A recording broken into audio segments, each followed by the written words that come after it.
Globalement, on essaye de comprendre comment les fonctions du cerveau sont permises par les circuits neuronaux qui le composent. Et en particulier, on regarde comment ces circuits neuronaux traitent l'information sensorielle et comment cela interagit avec l'état interne du cerveau, ce qui correspond par exemple à l'état d'éveil ou à l'attention que l'on a et qui varie en fonction de plein de facteurs. Ce qui est très intéressant et ce qui est assez fascinant avec le cerveau, c'est qu'il y a énormément de sous-types de neurones. C'est pas juste un mix de cellules qui se répètent encore et encore.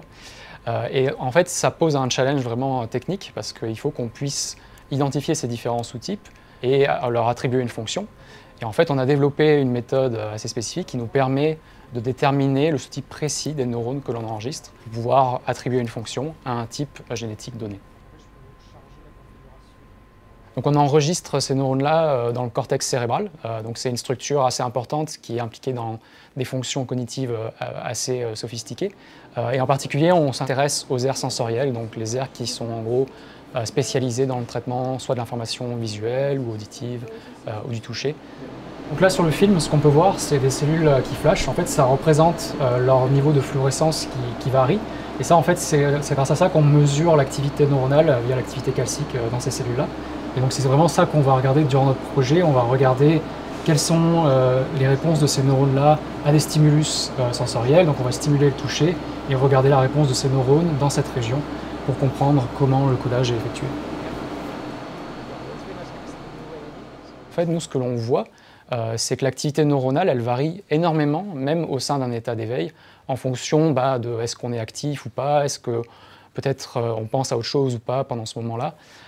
Et en fait, un exemple assez concret de ça, c'est quand on est très concentré sur quelque chose ou on pense à autre chose, on ne voit pas forcément quelqu'un arriver ou on ne l'entend pas arriver. Et en fait, ça, c'est exactement le phénomène qu'on étudie. En gros, on essaye un peu de distinguer des modes de fonctionnement du cerveau durant cet état d'éveil qui varient beaucoup, en fait, qui n'est pas juste une constante. Pour moi, ce qui est assez clé, justement, c'est d'essayer de relier un peu ces profils d'activité qu'on voit qui paraissent abstraits à des questions qui sont plus générales, qui sont typiquement comment la conscience émerge, comment on arrive à avoir des processus cognitifs aussi complexes. Donc ça, c'est vraiment l'objectif à long terme.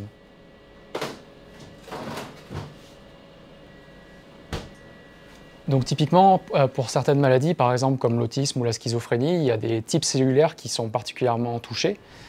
Et donc dans l'idée, dans le futur, ça pourrait nous permettre d'avoir des thérapies plus ciblées sur un type cellulaire donné, plutôt que d'avoir des thérapies générales comme ce qui est le cas maintenant, qui ciblent un peu tous les neurones sans discriminer.